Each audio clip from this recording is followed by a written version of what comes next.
Hey everybody, and welcome to the May episode of A Piece of Ash. This is my monthly show where I sit and talk, and you guys get to ask me questions about wargaming, whatever's on your mind, the channel, Guerrilla miniature games, and now the tabletop co-op, which we're sitting in. This will be the first episode filmed in the tabletop co-op. I'm pretty excited about it. I'm going to try something different this time. I'm actually going to work on some stuff while I read and answer your questions.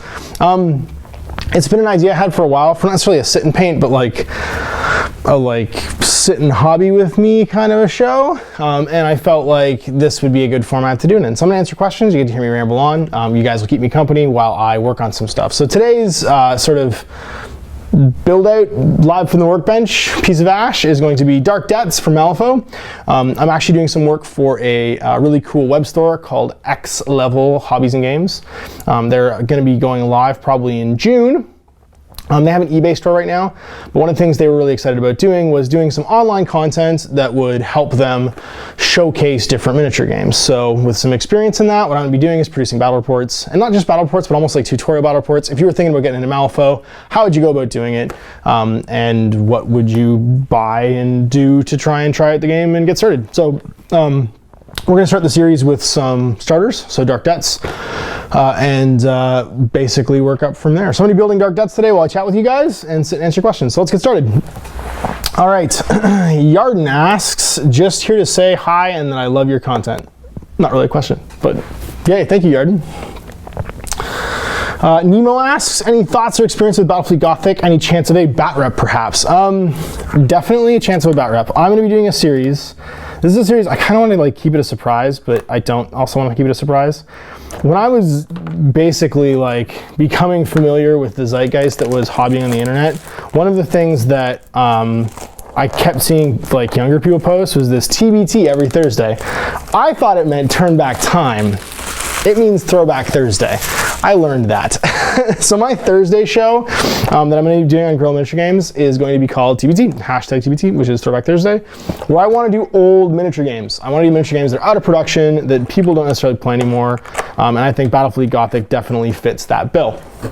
So the chances of you seeing me do Battlefleet Gothic will be increased by A, someone challenging me to a game of Battlefleet Gothic, dropped all the bases, and coming in and actually playing it with me, or B, me getting around to it on my docket, I think I have 2 fleets painted. I know I have a Space Marine fleet painted for sure, and like most of an Imperial fleet. Actually, I think it was the Armageddon fleet list that I was building the fleet around.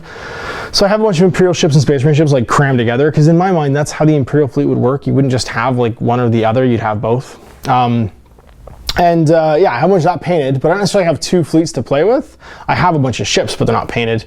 So someone wants to come in and play Gothic, I have everything to play it. You just need to bring your fleets and maybe your tokens, because I probably have to dig those out, and then we could throw down some BFG. I think that'd be super cool. And that would be the kind of thing that I would love to do if you guys want to challenge me to old Dead Miniature games. I was just posting on Facebook about how I found all my Anima Tactics stuff.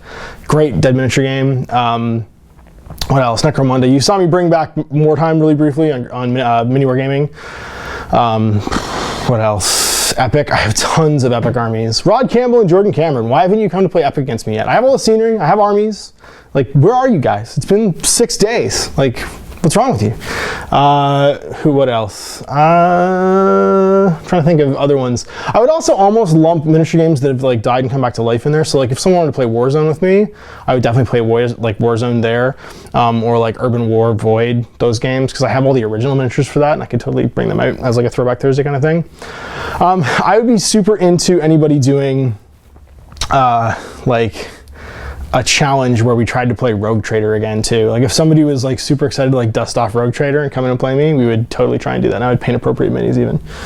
Big Rob asks, what's the best way to get into working in the wargaming industry? That's an interesting question. I've answered that question a lot because I used to ask it when I would run job fairs for Games Workshop for working in the retail chain. And it was one of my questions to, I don't say weed people out, but like to be really honest and clear with people about what getting into that field was.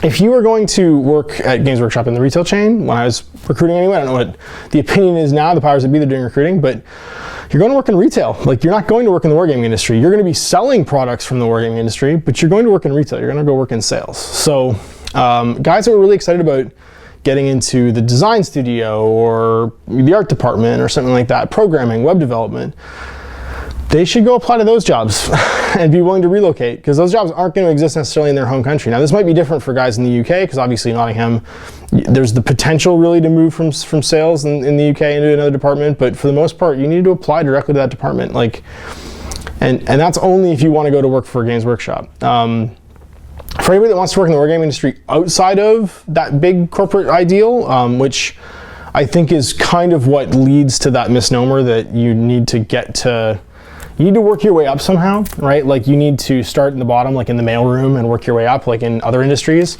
Well, in the wargaming industry, that's not true. You just need to hang out your shingle and go. Like, if you want to be in the wargaming industry, just be in the wargaming industry. Make art and offer your services to wargaming companies.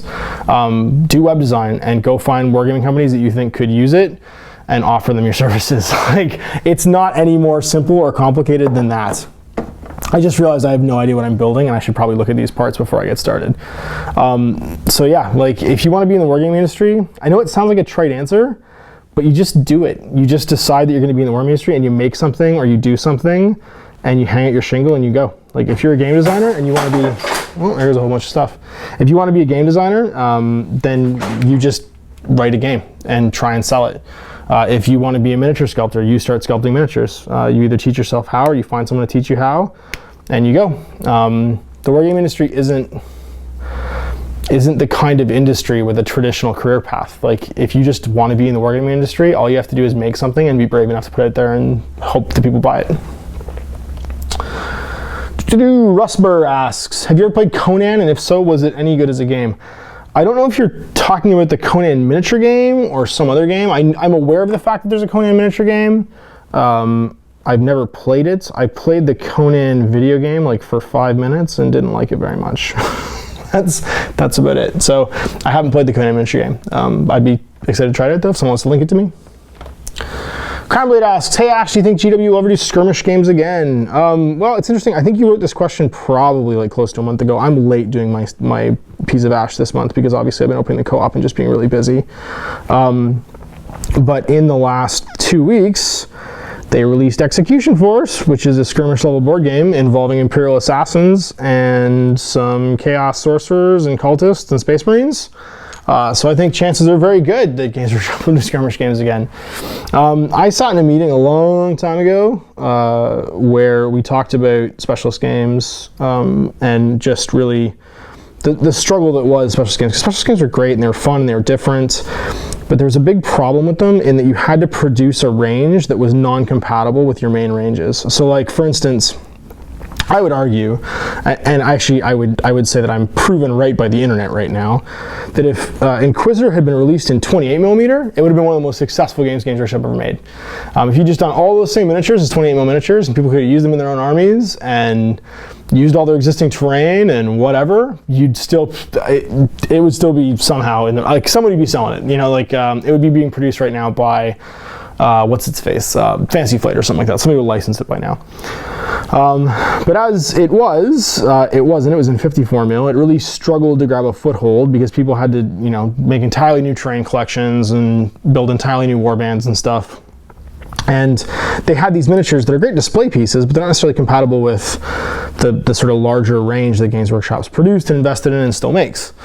So that has proven over time to be a mistake. And the same went for a lot of the games. And you could see the games that actually did fairly well because they were compatible with the main ranges. So for instance, if you look at Space Hulk, or if you look at Necro Monda and Mordheim, some really fantastic miniatures came out of those ranges that were around for a very long time, and primarily because they were compatible with the main ranges. So the thing that Games Workshop wrapped their mind around, and when I was sitting in that meeting that we talked about, was that if you're going to do sort of, if you're going to take a page from the video game industry, and you have this main core system of miniatures, and it's a collection of miniatures, and so that's what you have to play with as far as resources for writing a game, what you want to make is mods. And so mods can be very successful because everyone can play with the toys they already own. You can release new toys that go with the toys they already own, and you can do fun, unique things. And actually, I would argue that specialist games are still around, but they've taken a form that people might not recognize. So for instance, things like Apocalypse and Planet Strike and Cities of Death. they're arguably specialist mods for some of this, the main basic games. And the same would go for things like Storm of Magic, right? That's a mod for the main game range. And so, you know, like it or not like it, those games are a way of sort of experimenting with that. And I think that things like the success of the Space Hulk relaunch, and I mean relaunch was like 2010, yeah, no, 2009 Space Hulk relaunch, shows that there's still a real passion for people for some of these board games and older skirmish games that are still around and that can be used with the main range. So I mean, you saw those Space Hulk Terminators for use in Blood Angel armies, like, for the last 10 years. Like, people haven't stopped using those miniatures because they are just a fantastic box of Citadel miniatures. And I think the same goes, I think the brilliant thing about that Execution Force game is that you got 4 unique miniatures that people didn't have already in the form of the actual assassins. And then you got these great, fantastic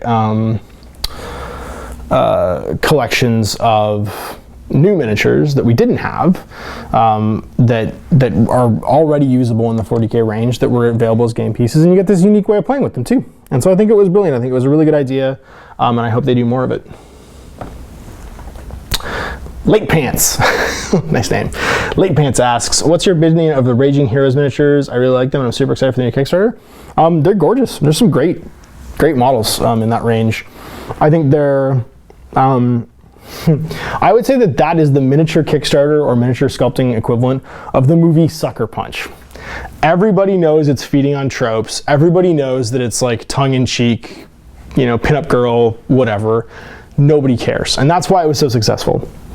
Is it's feeding off that kind of energy, the energy of something like a movie like Sucker Punch, right? Where you just have every conceivable trope, from like the girl in the schoolgirl uniform with a katana fighting a giant robot samurai, to, you know, the World War II plane versus Lord of the Rings. Like, it was just the stupidest movie. I think I TiVoed it like recently because I was like, you know, I saw this movie in theaters and I wasn't super impressed. Maybe I'll give it another chance.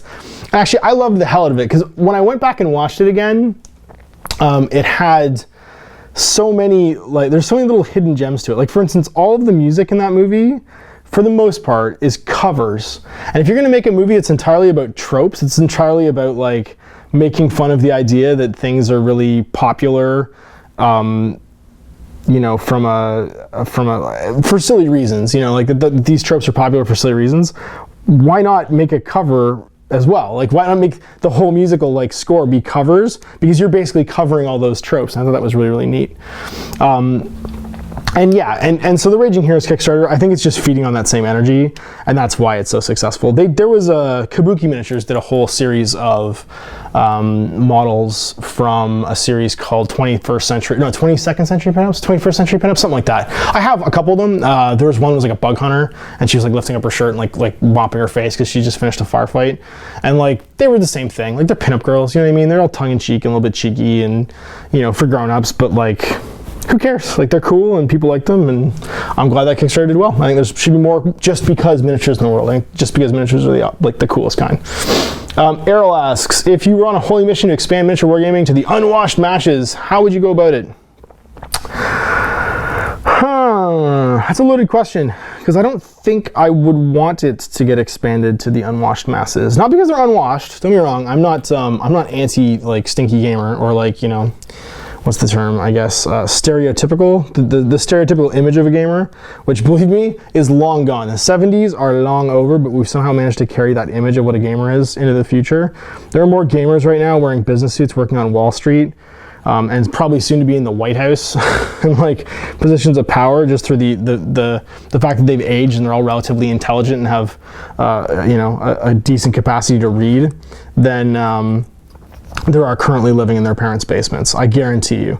I know so many gamers who've gone on to do like really impressive things, like become doctors and scientists, and I know one who works for the CBC. Like, just people that are like super talented. And generally speaking, hang on, I'm gonna pause this because I got stuff falling over here. And we're back. Sorry, I had put like a box on top of a box, and I put some more stuff on top when I walked in here, and then it all just like collapsed next to me while I was talking to you guys. Professional. This is what it's really like to hang out with Ash, basically catastrophe after catastrophe. Sorry, no, so I was saying, I know more like gamers that you wouldn't like think are gamers from the stereotype than I do gamers who fit the stereotype, I guess I would say. So when it comes to taking gaming to the unwanted masses, or the unwashed masses, I don't think I would want to. There's a problem right now I have with the sort of the growing popularity of the idea of gaming, is that it's become a fad. And when I say gaming, I don't just mean tabletop board gaming, I mean like gaming in general. I mean like video games and board games and card games. It's become a fad, and it's become fairly counterculture to like gaming.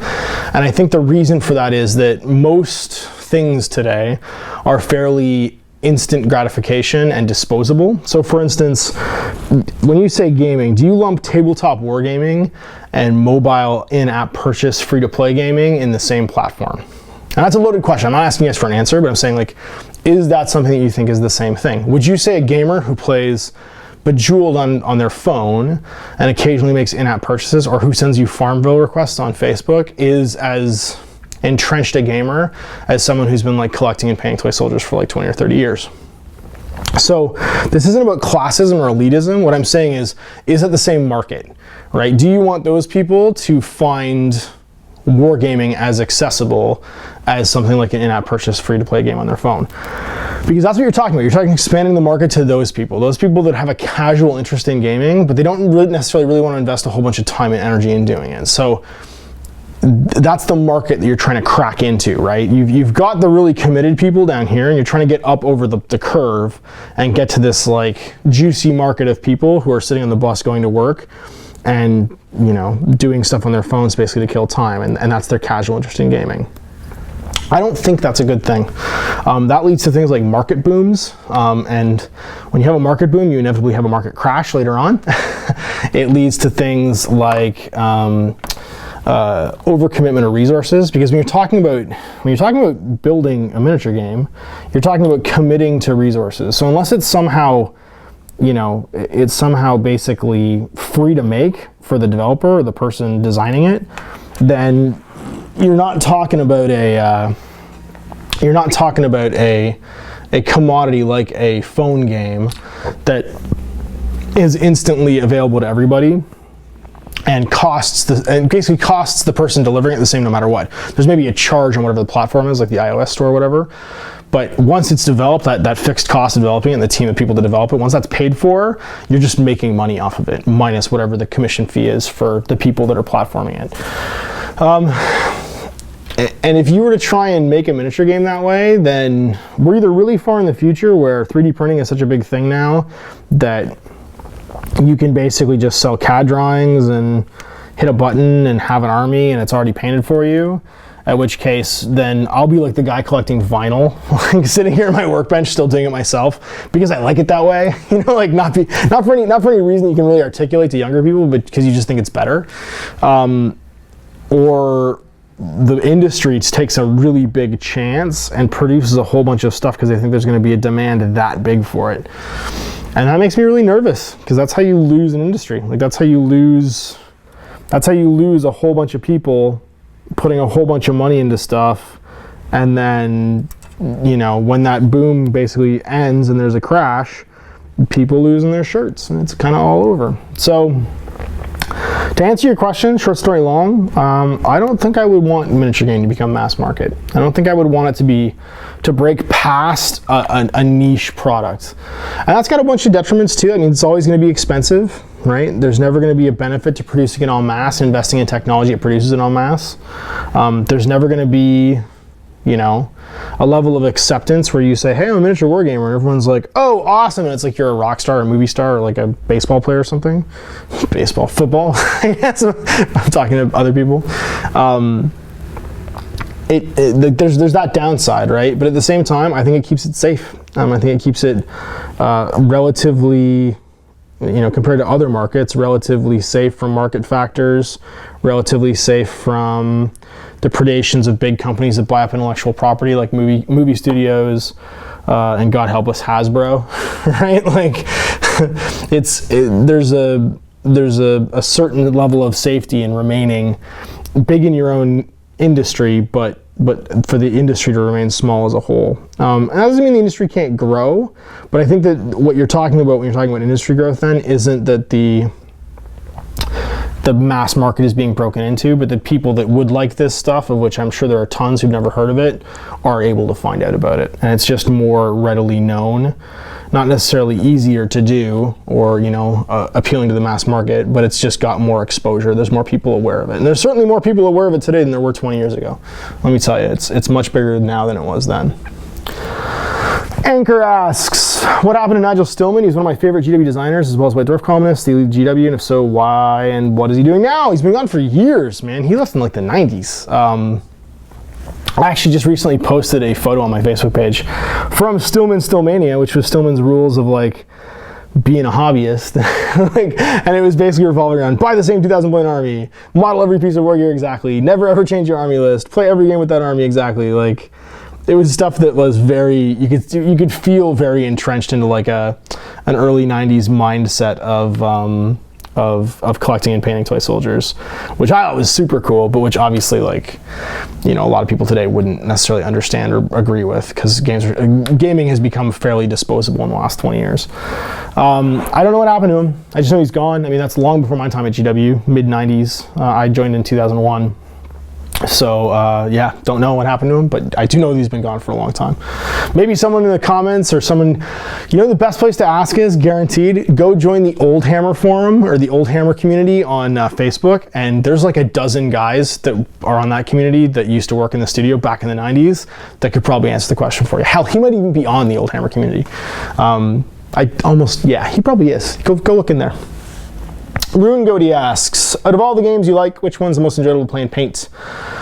This is two questions. If you roleplayed, what class and race would you play? So the first question, of all the games that I liked, which one was the most enjoyable to paint and play? I would have to say, now, you guys probably have all heard me say this before, my philosophy about remembering games fondly doesn't mean they're good games. It means that the thing that you remember, the reason you're remembering them so strong, like powerfully, is they remind you of a time in your life that was really important to you. And I guarantee there's at least one guy who's gonna watch this video who will completely agree with me. The most enjoyable game I ever played and painted was Confrontation 3.5 when it was first coming out. And I don't mean, sorry, Confrontation 2 almost, not even Confrontation 3. Confrontation 3 is a great game. But when Confrontation 2 was coming out, me and my buddies, this was like the dawn of like internet e-commerce for miniature games. Me and my buddies were like scouring the internet, finding miniatures, and just like, I don't even know how to describe it. We were compulsively like buying every Confrontation miniature for our factions. We'd never seen anything like them before. The miniatures were incredible. The art design was incredible. It just had this like amazing aesthetic. The overall like look and feel of the game was really cinematic, and we just enjoyed the hell out of it. Like some of my best memories are from staying up until like 3 in the morning playing that game, which I did on a fairly regular basis before I got married. Played that game a ton. In fact, I think my buddy Nico, still has the sectional confrontation table that we made specifically for that game, which remains, I think, probably one of the coolest gaming tables any of us had ever played on. And that we'd all, I think, designed and built together. Like, we all threw in and we're like, if we're gonna play this game, we're gonna play this game right. So we're gonna design a table that reflects how nice we think this miniature game is and how nice we think these miniatures are. And we spent a lot of time building it, and it was a really nice table too. If I roleplay, what class and race would I play? I would be a human rogue, obviously, because I'm human and I'm a rogue. AJ Reddick asks, Hammers versus Ironbreakers, what's your opinion on each? Man, I want to love Hammers because they got such an upgrade in the new book, but the problem is they suffer from the same problem that all multi-attack elite infantry have in this edition of Fantasy, where if you have 2 attacks, you're always paying the points per model for that second attack, but you're not always getting any use out of it. And what I mean by that is, if you are fighting in the second rank, you're not getting that second attack, but you're still paying for it. And that's always bothered me. Like, that's bothered me with Chaos Warriors for a long time, because it's still kind of reflecting their point cost guy per guy. It's bothered me now with Ironbreakers. Not Ironbreakers, with whatchamacallit, hammers. Now hammers are amazing. On the charge, strength 7, 2 attacks per guy. If you take like a 7 wide unit, which is pretty optimal, because you can take 2 ranks then and be 7 wide and kind of maximize out your attacks, you throw a lot of dice. If you take them 10 wide, 2 ranks, you're still stubborn, so you're not really worrying about rank bonus. You're throwing 30 dice, 31 with your champion. That's huge. Weapon skill 5, strength 7 on the charge. Man, even getting charged, you're probably only losing a few guys. You're only got a 5+ armor save though. You're only wearing heavy armor. They've never given those guys Grom roll, which I think is pretty important to say.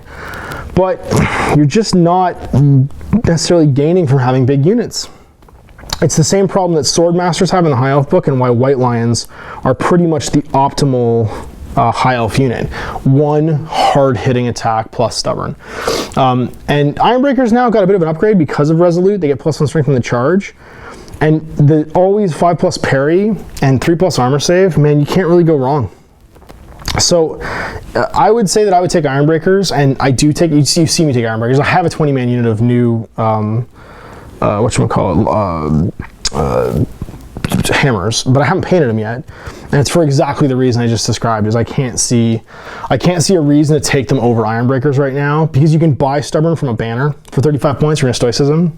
So and your banner's gonna be the last guy to die anyway. So like, I can have the same thing with better armor save, and I'm strength 5 on the charge. So against normal toughness 3 infantry, I'm still winning on 2s. Yeah, I'm not cracking armor the way I am with hammers, but I don't know. It just doesn't seem like a better investment point per model. Ryan asks, hey Ash, what non-Horus Heresy book would you recommend as a must-read about either Space Marines or Chaos Space Marines, except Board Bearers, as I find them annoying? Thanks. Okay, so if you want to talk about Space Marine fiction in Black Library, there's basically 2 timelines. There's before Brothers of the Snake and after Brothers of the Snake. There's before the Eisenhower Trilogy and after the Eisenhower Trilogy. There's before Dan Abnett and there's after Dan Abnett. So if you were to talk about the basic like idea of a Space Marine and people writing about Space Marines in the before time, they're superheroes, but they have regular human emotions. I would say that, I would argue, and this is going to be controversial, but I would argue that no one prior to Dan Abnett really conveyed the idea of a Space Marine in Games Workshop's fiction as properly as he did, and that he has redefined kind of the way people write about Space Marines. So if you read about Space Marines previously in those older books, it was kind of like you were reading somebody narrate a video game. It's like, and then he went and killed this guy, and then he went and killed this guy. It was like the 40K equivalent of a Felix and Gotrek novel, which, I mean, it has its place, but I think the internet terminology for it is bolter porn. It's just dudes who are unstoppably killing people, and are, or sometimes not. Like, sometimes they're not very tough at all, and they have really human emotions, and they get killed by almost nothing, and they're afraid of things that they shouldn't be afraid of, like logically, because they're 8 feet tall and killing machines. So I think it's a bit hard to talk about those ones and say that they're great Space Marine novels. Now after, I would say the Eisenhower Trilogy and Brothers of the Snake. If you ever read any interviews about Dan Abnett writing Brothers of the Snake, he started off writing Gaunt's Ghost, which is all about Imperial Guard and the regular average human in Warhammer 40,000, and just how completely like fucked you are to be a human being in Warhammer 40,000. Like, there's nothing good in your life. Everything's basically bad. Not quite as bad as if you live in the old world in fantasy, but still pretty damn bad. And I think the fascinating thing about that was he took a long time examining humanity in Warhammer 40k before he felt like he was ready to write about Space Marines. And so the first time he wrote about Space Marines was in Eisenhorn.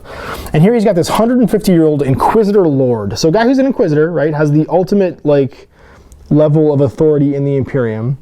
And he meets a Space Marine librarian for the first time. And he's like 150 years old. Like, this dude's old. And he's been an Inquisitor for a long, long time. He just meets a Space Marine. And it breaks his mind. Like, he can't understand how big this thing is. And that it's serving him tea. Like, he's doing this, like, after-action report with this librarian who's collecting all the information about this encounter he had with an Emperor's Children Chaos Space Marine. And like literally Eisenhorn is just sitting there in shock, not able to comprehend how big and terrifying and inhuman this thing is. And he writes about the Death Watch chapter a little bit more in that same book, in that same series. And what's really fascinating is he sort of continues in that vein, is that they're not human. They're not human anymore. They're not even remotely human. And they have a hard time understanding humans, and humans have a damn hard time understanding them for exactly that reason, is you are talking about post-humans, about things that have lost their humanity through genetic manipulation and through just being what they are, right? They're demigods. They're ageless, immortal super soldiers that don't feel fear and pain and any of the emotions that make human beings human. So again, I'm making a short story long, but the thing that I would recommend is read Eisenhorn and read Brothers of the Snake. Brothers of the Snake is one of my favorites because it actually kind of follows a chronological life of a Space Marine as well, in a chapter that Dan makes up. So I think that's really important, is that he kind of forges his own ground there and his own narrative. And yeah, and those two books will kind of set the stage. After that, if you want to read other good sort of Space Marine novels, I'd recommend any of the Aaron Dembski-Bowden ones. So I really liked Hell's Reach. I really liked The Emperor's Gift, which is about... The Emperor's Gift is supposed to be about Grey Knights, but it's kind of also totally about Space Wolves. And then I really enjoyed, what was the most recent one I really enjoyed? Oh, The Legion of the Damned. The Legion of the Damned one, which is about a successor chapter, the Asoriators of the Imperial Fists. I didn't think I would like it as much as I did, but I really liked it. Ty asks, can you give us your thoughts on Bretonnians, how they play, and why you think will happen? I assume that says what I think will happen to them.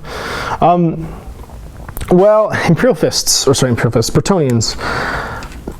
Bretonnians have the problem that I think that all cavalry has in 8th edition fantasy, that they are now massively outclassed by infantry, and they don't do what cavalry is supposed to do.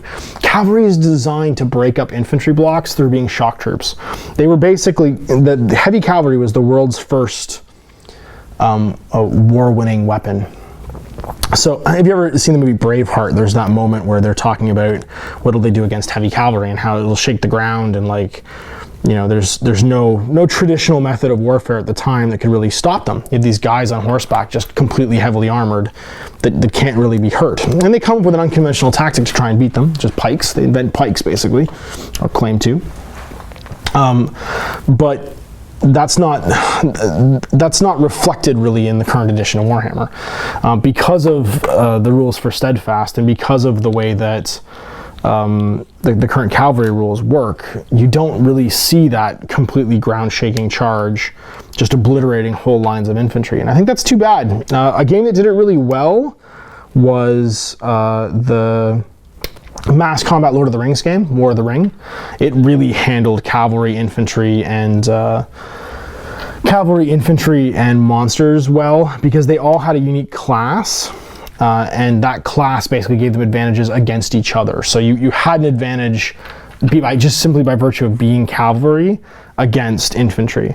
And what I thought was so cool about that was that almost rock, paper, scissors of like your class in a fantasy battle. It felt right. It felt like you felt like they were unique, as troop positions. So what I would do to fix Bretonnians, because they're entirely made up of cavalry, they have this like real risk unless you take this like completely unwieldy long train of knights, and that can do so much damage that it can strip off enough ranks that then the unit that's fighting is no longer steadfast. It's gonna have an incredibly hard time not getting tar pit by stubborn units, and by just being steadfast in general and having to fight large infantry formations. So the average lance of, let's say, 6 knights, they're not breaking anything. Like there's almost no mathematical way for them to break through a just 20-man 5x4 unit of Empire Spearmen. That Spearman unit's almost guaranteed to be steadfast. I have to kill 11 guys. 11 guys! They have 7 attacks with their lances, plus... They have 7 attacks with lances, plus they have 6 attacks with horses. They have to hit them with almost everything to get through and actually break the steadfast. So what I would do to fix that, because again, I'm not going to get into what I think is going to happen to them, because who knows? Like 9th edition's coming, and who only knows? Nobody knows really what's going to happen with all the Warhammer armies. I imagine they'll just get rolled into, if there is like an amalgamated force selection, sort of like the Legions of Chaos and the Undead Legions, they'll just get rolled into whatever the human sort of like survivors are. But the thing I would do to fix cavalry in general in Warhammer is just give them disrupt on the charge.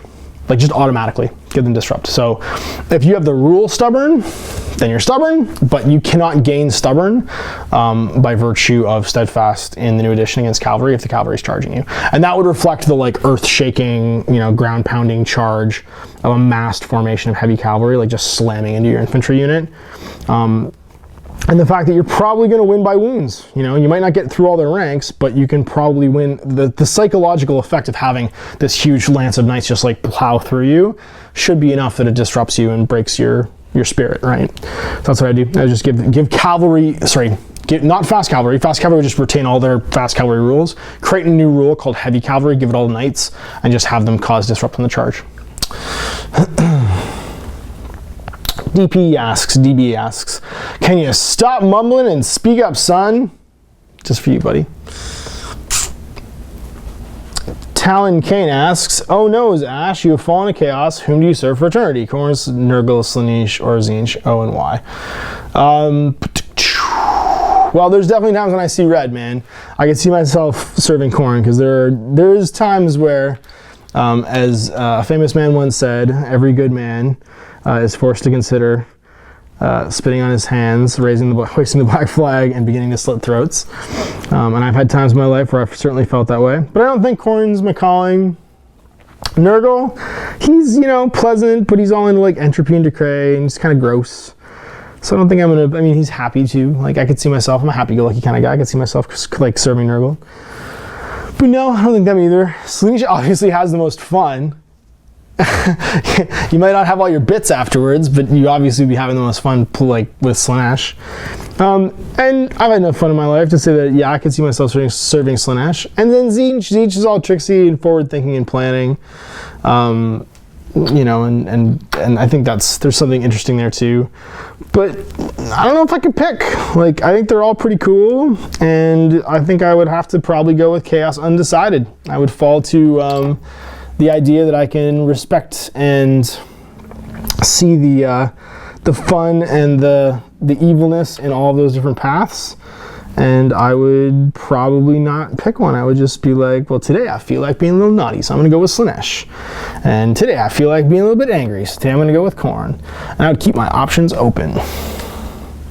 Thomas asks, hey man, loving your work. Just wondered what your opinion was on my favorite 40k faction, Dark Eldar fluff models and experience. They turn some people off, but I love them. I don't care. I think they're cool as shit. I think that the first time I ever saw a Dark Eldar army, it was a 2nd edition Dark Eldar army.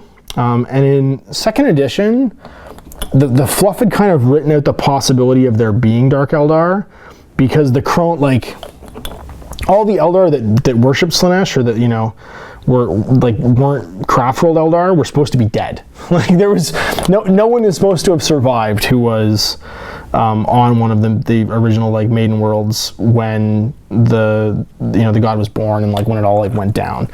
So there was this one, I think it was in White Dwarf, I don't remember exactly, but it was all converted, and it was cool as hell. And like, his idea was that these like survivors were basically these like soul vampires, and they hunted other Eldar and, like, you know, cracked open their spirit stones and gave them as offerings to Slaanesh. And I thought that was so cool. So when they actually did it in the 3rd edition box set, I was blown away. Like, that was the first time they introduced a new race to fantasy, or to Warhammer 40,000 that wasn't the Necrons. The first time I remember them doing it was the Necrons, and it was in White Dwarf, and it was pretty cool, but it wasn't like mind-blowing cool.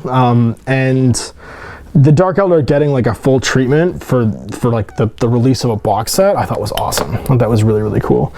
And so yeah, I think they're really neat. I dig their whole like Clive Barker Books of Blood shtick they have going on. I mean, they're very Cenobite-y in a lot of ways. And the rest of them are just space pirates, which I think is cool too. So yeah, man, I'm down. I think they're cool. The new models that Juan Diaz did from them, fantastic. Really cool. Put it in H. It's like the best Simpsons quote ever. Asks, tell us about the various shops and places you worked at while I was at GW. Well, that would be a long friggin' story. So when I started at GW, I was a part-timer in Scarborough Town Center. Store's gone now. In fact, I think most of the stores I worked at for Workshop, long gone, like all gone. I think the last one, actually, Young and Lawrence is still there in Toronto. Young Lawrence is still there. London's still there in London, Ontario. Bayshore's gone. Like that I physically worked in and didn't just manage, because I just managed some that are still there and have been there for a long time. But like that I physically worked in, I think probably the last one would be Young Lawrence. Yeah, would be Young Lawrence. So the last one I physically like put a shirt on, like rank stuff through the till in. But yeah, no, I started in Scarborough Town Center and it's gone. I became a full-timer downtown in the Eaton Center store, I think in 2002.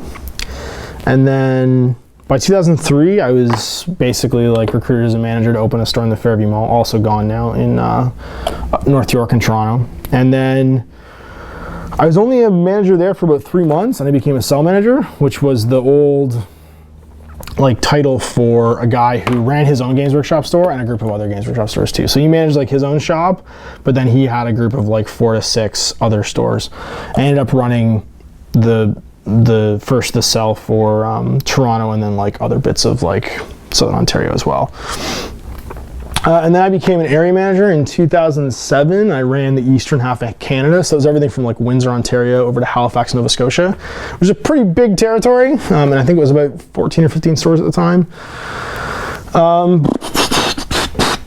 When I lived in Toronto through all of that, and then the office closed in 2008 in Ontario, and the Canadian business re-merged, because it was once merged with, and then separated, and then merged again with the US business. And in 2010, and then I worked solo up here managing that Eastern Canadian region for 2 years. And in 2010, they closed the Baltimore office, and I moved to Memphis. And that's basically when I stopped working like directly for stores, and I became like a management consultant for the retail chain in North America. Yeah, and I lived in Memphis for 4 years, and then I was back here in 2014. My employment ended with Workshop. Enteros, love your shows, bro, all of them, and especially your generally positive attitude. Question, what is your sexiest miniature? Oh, what is my sexiest miniature? Man, I don't know. Sexiest miniature. If you're talking from like a purely like sexual content point of view, then probably those series like Kabuki miniatures, because they're all like topless and shit, from the whatchamacallit, the 21st century pinups. They're pretty cheeky. As far as like just miniature, I'm like the proudest of painting. I don't know. I've painted a lot of miniatures in my time, and I can't really tell you the one I'm proudest of. It's usually like one of the most recent ones I've worked on. I'm just like super excited about, or it's one that like I've done something different with that I hadn't tried before, and I was super excited about it. So yeah, I don't really know. I painted a lot of really nice minis. You know, like really great sculpted minis, and I've had a lot that I'm really proud of, but yeah, I don't know what the sexiest one is. You guys tell me. Go look at the miniatures on my website, see what you think. Ashley asks, hey Ash, I'm just getting into Warhammer and playing games. I don't have much confidence with dealing with crappy cheating players. Do you think you have any tips to help me with this? Yeah, teach your friends to play. That's it, don't play strangers. The big mistake people make is thinking that they have to play the fucking idiots in their game store, or they have to play in a game store. They can't just play at home. There was something somebody posted somewhere recently that it's super detailed answer. There's something somebody posted somewhere. It's something I think I read on Facebook in a Facebook like group chat or something like that, about generally like the lack of positivity in a game store that they went to. And I usually try and refrain from like commenting on stuff like that, because I tend to like take a dim attitude on people that feel like they need to have stuff done for them. You know, like that, oh shit, my local game store closed. Oh, I guess my hobby's over. Like, no, fuck you, your hobby's not over. Like, why is your hobby over? You can't push a table together? You can't pack up minis on a dining room table and invite a buddy over? Like, I don't get that. That's so the antithesis of my attitude of like, if you want to do something, just do it. Like, make something, do something, create something. And the only person who has to care about if it's good or not is you. Like, there's no right way of doing this. And so, yeah, so like, that would be my advice, man. Your best way to avoid crappy, cheating, shitty players, unless all your friends are crappy, cheating, shitty people, is teach a buddy how to play. Like, find somebody you know you have common interest with, invite them over. build 2 armies and go, or like build a big army and split it in half and teach them how to play. Like, get them interested. And that's a lot of hard work, and you got to put yourself out there, and it might not lead to anything, but it's your best bet. I'll be honest with you. Playing games with your friends, or sticking to and making friends. Like, if you make friends with the people that you play with at your gaming store, and try and be like social with them outside the gaming store and play outside the gaming store. It's all very well and good to meet people, I think, in a social setting like that, but then like, take the hobby out of that store. Like, use the store for what it's worth. It's a known gathering point for people that like the same game, but don't rely on it to be the place that you have to play forever. Like get your own thing going as far as, place to play, terrain setup, a fucking green mat. Like, go buy some green felt. For years, people played on green and gray felt. Go get a 6x4 piece of felt from the local fabric store or something like that. It costs like $20, and you've got a place to play forever. Just roll it up and unroll it on a table when you need to play. So that would be my advice, dude, is don't rely on just playing the people you meet at your gaming store. Either teach friends or make friends and pull them out of that gaming store so that you're interacting with people that you like interacting with. And Taros asks, love your shows, bro. All of them? Oh no, wait, that was already asked. You must have asked that question twice. Oh no, I went backwards, that's why. Machine Spirit asks, what do you think of Necro Monda? I love Necro Monda. Some of my favorite all-time games have been of Necro Monda. One of the guys that I learned to play Warhammer from, a guy named James Kite, ran this amazing Necro Monda version of the Running Man, which was basically just this giant spire that you had to try and get to the top of. Still one of my all-time favorite gaming memories, going over his house and playing that silly game. Yeah, I think I did that diatribe earlier about specialist games. I think that for all the reasons I said, Necro Monda falls into one of the great games of all time sort of categories, and successful games of all time, because it uses 28mm miniatures. It can be played, just as easily by people that at the time were familiar with 40K. So it was based on the basic 40K rule set, and guys that played regular 40K could totally understand it. And it did all the right things as far as game design for its time goes, and that's why it's so endearing. And just like I said with Battlefleet Gothic and other specialist games questions, I got my Orlocks painted still. Like, I think I've got a really old Delac gang painted somewhere too. And I literally have I need an excuse to paint all my other Perry miniatures, because I went and bought every Perry Necro Monda miniature, like scavenged the internet for them. Yeah, come play Necro Monda with me.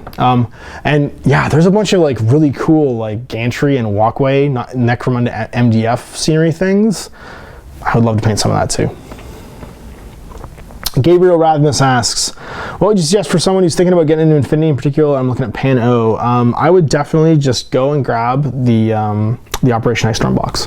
Now, the really cool thing about Infinity is all the rules are free online, so you don't have to worry about buying a rulebook right away, because you can get the only thing you don't get in the rulebook that comes free online is the background stuff. All the rules for the game are all free in there, so you can just go grab that after you pick up Ice Storm. And what Ice Storm has is, if you've played 40K or Fantasy, it has the Getting Started book in it. So it has, I think, 4 missions that take you through learning the rules of the game by playing games, which in my opinion is the best way to play. So you can crack that box open, you're gonna get a Pano half, which is I think almost 200 points worth of stuff, maybe 150, 160 points worth of stuff. You're gonna get Fusiliers, an awesome Father Knight miniature that's only available in there, a CSU, which you can use with anybody, it's just a Merc model, 3 Fusiliers, Father Knight, CSU, Nisus, and yeah, Nice.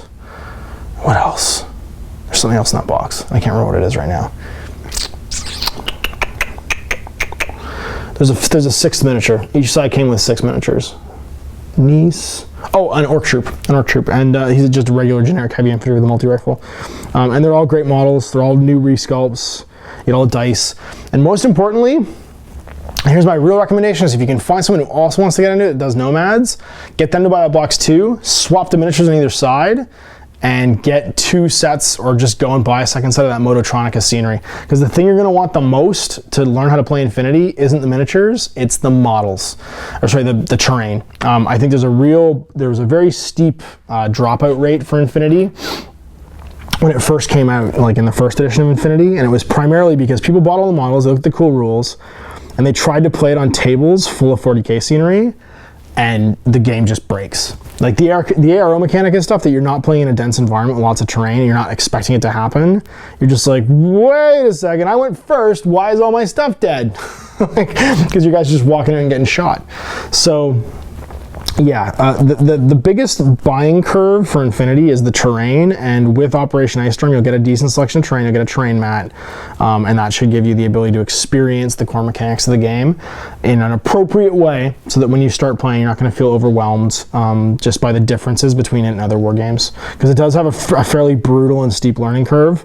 And I was actually talking to my buddy Rob on Facebook the other day, just chatting with him because he's just getting into Infinity, and actually we just split a copy of Ice Storm because he was really excited about it. And I grabbed the Pano stuff off of him because I didn't have the Father Knight, and that was why I wanted it. And that was my bit of advice to him. I was just like, dude, don't get discouraged by how brutal the game is at the beginning, because if you get discouraged by that, you're not the thing for setback, you're gonna have a bad time. It's not gonna be a good time, because yeah, it can be a brutal game just from the amount of stuff like that can be dead on your first turn, and if you tilt hard because of that kind of thing, you are not going to enjoy the game very much, which is a shame because it's a fantastic game. So who's next? Joe asks, can you give a comment on toxicity in wargaming communities and how they affect how the game is played and by who?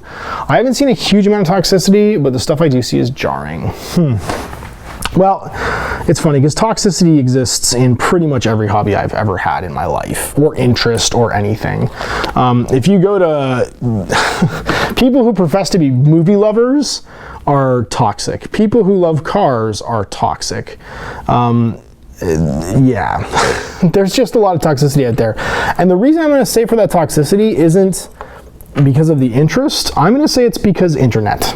And I have a very strong opinion about where you can go to find positive stuff and the reason for toxicity. And it's because of anonymity. You've probably heard other people talk about this before, but the internet is, at its very Kantian best, life without laws, right? So if you can hide behind a screen name or a screen moniker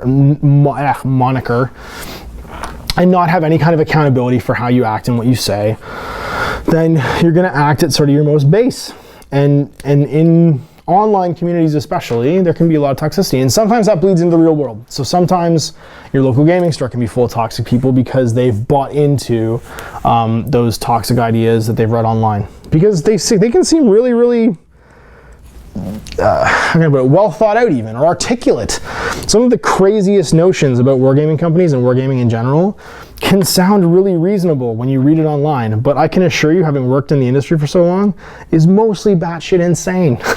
Like, is mostly just completely crazy. And it's because it's not informed. You only see, to look at the internet or to look at discussions on the internet about stuff, it's like trying to see the entire globe through a pinhole camera. You can't see enough of it to really make an informed observation. So it's a bit like the flat earth mentality, right? The earth must be flat because everything we can see is flat. Well, no, what you can see is actually rounded and curved, but it's all you can see. And so it stands to reason that because that's all you can see, that's the way you think it is. But take that and multiply it by the internet, which is a very big place, and it breeds a lot of toxicity. And there's other stuff at play there too, like the fact that you've got an idea that a collection is something you should invest time and effort into, and so there's a resulting emotional attachment, and then you have a release-driven sales pattern. So for instance, let's say I'm a guy who spent tons and tons of hours building and painting an army of models that then get phased out or redone. How am I going to feel? I might not feel great. And the reason I might not feel great is I've invested a lot of my soul into building and painting something, right? Into making something myself. And so if that goes away or changes, or my perceived value of it is no longer the same, I can have a really intense emotional reaction. And that's a human response, right? It's not that wasn't ever going to happen, or even if there's anything that the people that have made those changes could do to avoid it. You know, like it can simply be sometimes when miniatures get redone that the mold for those original miniatures has run out, that they are simply completely incapable of continuing to produce those miniatures. Happens a lot with old traditional metal casts. Like you can only get about 100 spins out of a rubber mold, and let's say each spin makes 5 or 6 miniatures. Before, you know, the act of pulling and ripping the metal out of that rubber mold is pulling bits of the mold out with it, so you get damage the mold and you just can't use the mold anymore. And so you get junk metal. I've seen molds that are so damaged that they go from having 6 usable casts per spin to 2, and they're still getting used because you're casting on demand, and the master's long gone, or the master got painted because it had to be in a magazine or photographed. I mean, that was a real problem with the original traditional methodology of making models, right? Is that you have this sort of lifespan for some of these bits and pieces that once it's done, and there's no going back. If the need is that, you know, you want to continue to have that type of piece in the game and you can no longer produce it, then you might have to replace them. But it's going to elicit an emotional reaction, and that can create things like toxicity. So when it comes to gameplay, it's the same thing. It's people defending their investment. And that comes down to what you purchased that miniature for. So if you purchased a miniature not for its aesthetic, if you purchased it because it looked a certain way, not because it was a certain way. So like, to put it in perspective, if I buy Space Marine Terminators with Thunderhammer and Storm Shield because I like Storm Shields having a 3+ save, and I like Thunderhammers being strength 8, you know what I mean, an AP1. I think they're AP1, maybe, or AP2. I think they're still AP2, actually. But I like that. I bought them for the rules. I can give a shit about the miniatures. I put them together and I throw them on a base, and then all of a sudden, they become 3+ saves only in close combat, and they're 4+ saves against shooting. Then how am I going to feel? Well, I'm going to feel like I invested in a false commodity, and the commodity then changed. People feel that way a lot, it seems, when rules get modified or additions change or something like that. And that's an unfortunate reality, but it's the way it is, and yeah, like that can create toxicity too. I think the best way to avoid toxicity is just to remember you're playing with war dollies, and if you do it for long enough, then you just expect stuff to change. You just stop minding it after a while. And the best way to be not disappointed by the commodities that you're buying, the things you're buying, is don't buy them for what they do, right? If that's the kind of hobby you want your money to be spent on something that's immutable and set in stone, and you might not be in the right hobby. But if you buy them for what they are, if you buy them for the fact that they're miniatures and you play games socially or like for a reason to hang out with your friends, you're much less likely to be disappointed. And I think that's the best way, in my experience, to avoid toxicity. Gabriel Radness asks, what would you suggest for someone who's thinking about getting into Infinity? Oh, I went backwards again. Ambush asks, I'm not sure if I want to play War Machine or Infinity next. Can you sell me on both? Okay, so you said play, and play is the important part of that statement. So because you said play, I'm going to assume that the thing you care about is rules. So the thing that War Machine has to offer you is an incredibly tight, over the last couple of editions, not perfect, don't get me wrong, it's not perfect, but an incredibly tight core mechanic. When I say core mechanic, I mean the basic rules of how you move around, how you shoot things, how you attack things with magic of the game. It's almost 2D, it's so tight, it's almost board game like. And then a release-driven, evolving game schedule. So the more that the game exists, the more things are coming out for it, the more and different it becomes. So if you like the game state to be constantly evolving and challenging you, then I would say that's the game for you. Now, if you like to play games that are rules heavy and that you really, really, really need to read what your stuff does and what your opponent's stuff does and how all the rules can interact in strange scenarios, and then be made even more complex simply by the terrain that you put down on the table, then I would highly suggest Infinity. Infinity is a very deep game. It's in fact almost an RPG disguised as a miniature game, in that the amount of stuff you can do and how things interact with each other can just be staggering. So yeah, between those two games, I would definitely suggest that those would be the two reasons to pick between them. So if you like a deep game that can be very complex and has a lot of meat to it, I would recommend, but it can be messy sometimes because there's so much to it. I recommend Infinity. If you like a very tight, precise game that's driven by releases and is more competitive, I would say check out War Machine. No name. Am I an FA/TG/UI? That's to do with, I think, 1D4chan. I've had friends that are definitely on 1D4chan. They send me stuff from it. I'm not enough of an internet user from a hobby point of view. Like forums and Facebook and stuff are like the depth of my use of the internet for hobby stuff. I mostly do all my hobby stuff in real life. So I know what that means. I'm not actually one. Sorry, dude. Sharfe Engel, I think I pronounced that right, asks, would you shoot a battle report for Lord of the Rings strategy battle game? If so, would you do it for Mini Wargaming? I wouldn't really fit with your new indie game series, would it? Obviously, I'm not with Mini Wargaming anymore. Would I shoot one? Totally. If someone wants to come in and play, I still have my dwarves, still my Rakai. I don't know if it fits in indie games because it's a fairly mainstream thing. It may fit under Throwback Thursday soon, though, if it gets discontinued, but I guess we'll see. Obviously, the movies are all released now and done, so the fate of Lord of the Rings strategy battle game remains unknown. Will from Virginia asks, what's one of your favorite memories from Blood Bowl? Of the teams you've built, do you have a favorite? Again, 2 questions.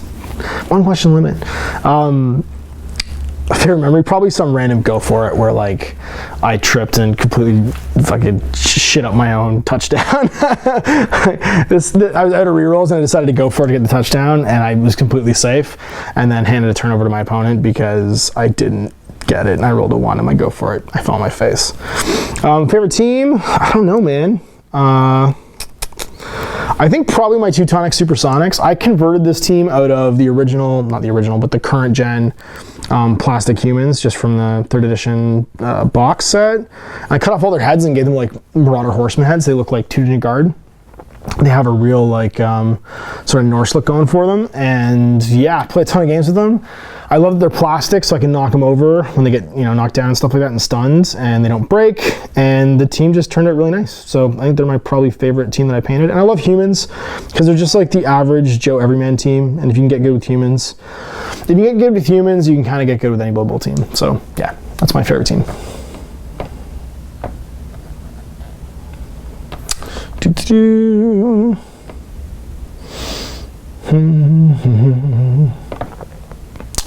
I just totally hit the wrong button on my iPad. Man. I think I was at 18. And now you guys get to watch me sort through this stuff like an idiot. Last one was about Blood Bowl. Yeah, put it in H.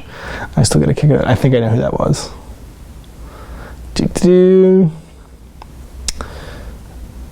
Toxicity. One more. There it is.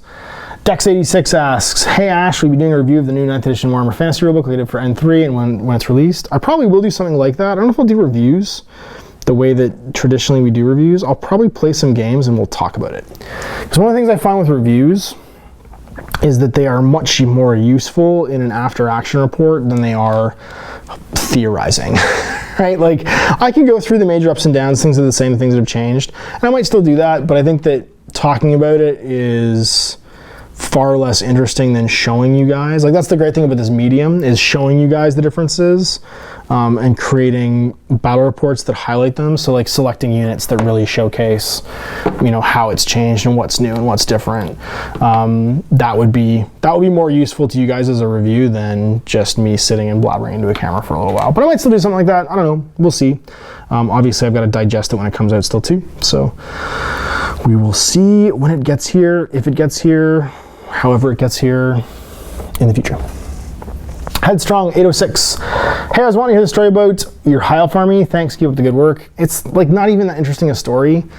I was selling a army on eBay for a friend, and I sent it out on the I think 6th of September in 2001 to a guy in, I think, the Bronx or Queens in New York City.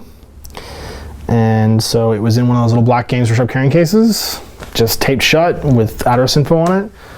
And then September 11th rolled around, the army didn't show up. I can only assume it was destroyed in transit because it was just a suspicious black suitcase. And I felt so bad. My friend, the money was already gone because I think he was using it for bills. The guy was at an army.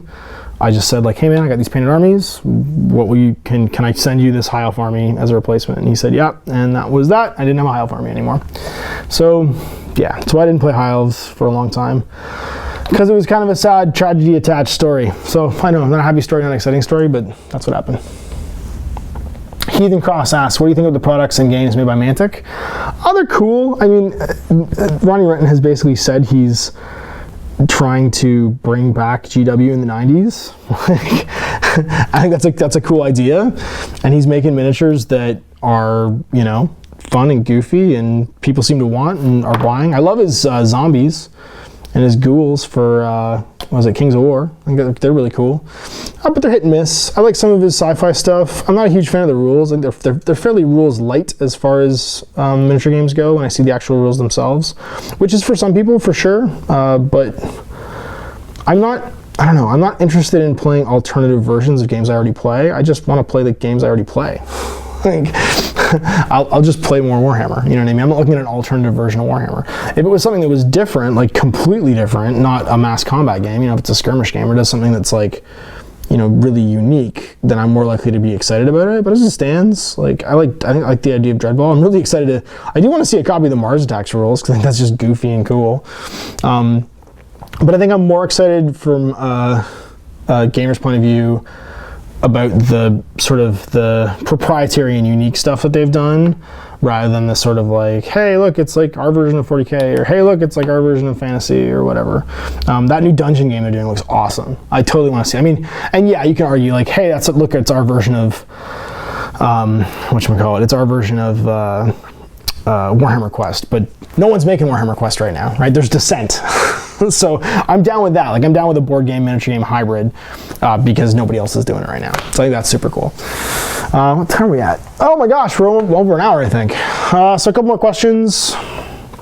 Zach asks, what's your favorite miniature you own? Additionally, what's your favorite model, line, or company? I honestly couldn't tell you. Like I'm always kind of the most excited about the last miniatures that I worked on. So I think right now I'm really excited about probably my Infinity Yu Ching, because that's like the army I worked on most recently. And what's my favorite model line or company? I like lots and lots of model lines and companies. I have to say I really like model lines that either push and innovate, so they do something different, like what's Corpus Belli's doing right now with digital miniature design and then traditional casting techniques. They're making renewable masters so they can keep making metal miniatures, and they're kind of cutting some of the cost out of metal production so they can keep making stuff in metal. I really like guys that just do stuff for the sake of doing stuff. Like I love Kevin Sally at Hasselfree Miniatures. They're some of my favorite miniature designers because they just make miniatures that are because they love the idea of the miniature they're making. He just made a Kingpin miniature, or not Kingpin miniature, sorry, for Daredevil. That's super cool. I posted on my Facebook page. It's so like it's Wilson Fisk. Like it's a miniature Wilson Fisk. I think that's awesome. So yeah, I don't know. Like I really don't know. I'm just excited about everything. Jacob asks, what was your favorite moment in the end times? When the world blew up, when they did it, when I could literally see the tears of angry rage from people that didn't want it to happen, as they basically like Charlton Heston and went, you maniacs, they blew it up. I'm so glad they pulled the trigger and just made a huge change. That takes a lot of guts from a story, from a background, intellectual property point of view. It takes so much guts to like blow up the world. They blew up the world. I just hope they don't do a do-over. Like I really hope they don't like Inception it and like, oh, it was all like Malekith's dream or something like that. Like I hope they just go with it and like make it crazier and plow through and make a huge change. So I got through 30 questions. There was like 55, I think. So yeah, I hope you enjoyed this. I hope you enjoyed the format. I super enjoyed sitting and building some miniatures and talking to you guys. It kept me company, kept me going for a while, and definitely made this hour pass a lot faster than probably would have otherwise. So I'm gonna get back to work. I actually finished building all these little dudes. So I finished building the two little, geez, what are they called? Or the three illuminated. So the Chicky illuminated, the one's being eaten by a giant monster, and the dude who's grown sword arms. I finished Jacob Lynch, and I finished the Hungering Darkness.